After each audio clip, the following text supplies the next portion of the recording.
Fils d'eux. C'est aussi ce que le terme vocation signifie. Quand il t'appelle, ce n'est pas pour te sauver que non, tu étais pécheur. Maintenant, il t'appelle, tu quittes maintenant le monde du péché pour le monde de la grâce. Cela signifie aussi, lorsque Dieu t'a appelé, tu sers maintenant Dieu à travers les frères et les sœurs, ou mieux, de parmi les plus petits, c'est-à-dire les enfants des écoles du dimanche. Donc, ce qui annule la notion de titre ou de chef dans un groupe ou dans l'église. Dans une église, il n'y a pas de titre, il n'y a pas de chef, mais il y a simplement des fonctions. Quelle est ta fonction?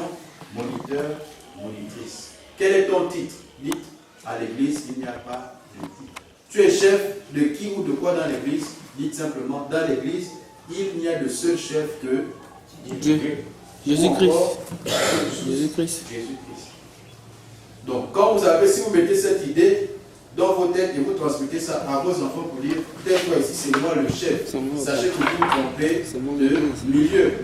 Soit vous confondez la chambre ou la maison avec l'église, où le Christ lui-même est le chef. Et donc, nous allons aborder maintenant un autre aspect. Qu'est-ce qui est le plus important? On a défini la vocation, c'est-à-dire faire venir ou appeler. Lorsque Dieu vous appelle, c'est bien ou c'est une mauvaise chose? C'est une bonne chose. Ça dépend pour toi. Réfléchis encore, non avance. Toi là. Lorsque Dieu appelle, c'est très important. Maintenant, est-ce que c'est suffisant d'être appelé par Dieu? Parce que Dieu t'a appelé, tu dis encore, et comme Dieu m'a appelé pour être monitrice ou moniteur, c'est bon, je m'arrête là, c'est suffisant. Est-ce que lorsque tu as acheté un carton de cotis, ou de cuisse de poule, ou de queue, tu mets ça dans ton congélateur, tu dis, ok, là c'est suffisant pour toute l'année. Non. Avant la semaine prochaine, même c'est déjà fini. Donc, lorsque Dieu nous appelle, ce n'est pas cela le plus important. Le plus important maintenant devient ce que nous faisons de l'appel de Dieu. Si Dieu t'a appelé comme moniteur, comme monitrice, oui, tu fais, tu danses, fais tout ça là. Mais qu'est-ce que tu fais en tant que monitrice de l'appel que Dieu t'a transmis? Comment tu utilises cet appel de Dieu? Est-ce que tu le fais pour chasser les enfants dans les églises? Est-ce que tu le fais pour attirer les enfants dans l'église? Est-ce que tu le fais pour te servir? On va voir ça tout à l'heure, différents types de vocations. Est-ce que tu le fais pour te servir quand même ou tu le fais pour exploiter les enfants? Autant de questions. Alors, l'important n'est pas d'avoir la vocation, mais de savoir ce que tu fais de cette vocation. De même, l'important n'est pas d'avoir un don, un talent, mais de savoir qu'est-ce que tu dois faire de ce don ou de ce talent. L'important n'est pas d'avoir un poste, une fonction, mais de savoir ou de connaître pourquoi tu l'as et ce que tu en fais. De même, l'important n'est pas d'être nommé responsable ou dirigeant de tel ou de tel, mais c'est de savoir qu'est-ce que tu dois faire en tant que responsable ou en tant que dirigeant de tel ou de tel autre œuvre. Voici alors l'important. Deuxièmement, nous voyons les différents types ou le genre de vocation. Il y en a plusieurs, mais je n'ai résumé que 3. Nous avons, parmi les vocations, il existe plusieurs sortes de vocations au sein de l'Église. Une Église qui ne veut pas le reconnaître ignore la voix de l'Esprit de Dieu. Nous nous limiterons à 3 types de vocations. La vocation personnelle, la vocation familiale et la vocation divine. Vocation personnelle.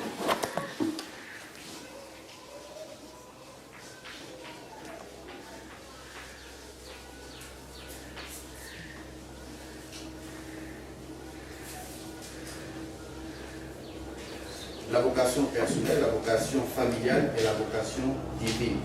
Il existe également la vocation du ventre, la vocation financière. Alors, voyons la vocation personnelle. Qu'est-ce qu'on entend par vocation personnelle? C'est le fait de s'auto-proclamer moniteur ou monitrice, ou de payer pour être moniteur ou monitrice sans avoir reçu l'appel de Dieu. Tu n'es pas allé à une formation, personne ne t'a formé, tu ne sais même pas comment ça se passe pour être moniteur ou monitrice, mais tu t'auto-proclames moniteur, monitrice sans avoir reçu l'appel de Dieu et tu commences à venir suivre les enfants. Selon vous, quelles seront les premières conséquences? Selon vous, la déroute. Il y aura la déroute. La déroute. Qui sera d'abord dérouté? Les enfants. Ensuite, la personne elle-même. La personne elle-même. Je reprends alors. C'est le fait de s'auto-proclamer moniteur ou monitrice, ou de payer pour être moniteur ou monitrice sans avoir reçu l'appel de Dieu. De tels moniteurs, de telles monitrices ou de tels dirigeants sont parmi ceux qui détruisent l'Église par leur arrogance, leur manque d'humilité, par les abus de pouvoir dans l'Église. Ils veulent toujours être appelés chefs, oubliant que le seul chef dans l'Église, c'est Jésus-Christ. C'est cette catégorie de moniteurs, de monitrices ou même de dirigeants qui se créent eux-mêmes des problèmes et qui créent des problèmes aux autres. La vocation familiale. Je reprends la vocation personnelle. C'est le fait de devenir toi-même, de dire aujourd'hui je deviens moniteur ou monitrice, sans avoir reçu l'appel de Dieu. C'est le fait de devenir moniteur ou monitrice sans avoir reçu l'appel de Dieu, de manière simple. Maintenant, les conséquences de devenir ce genre de moniteur, monitrice ou même dirigeant, c'est la déroute. C'est le manque d'humilité. C'est la crainte de Dieu qui est bafouée parmi les hommes et parmi les enfants ou les gens que l'on dirige.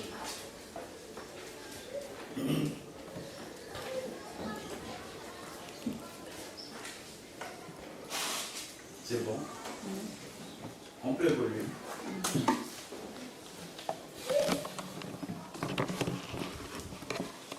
Si vous faites attention dans les églises,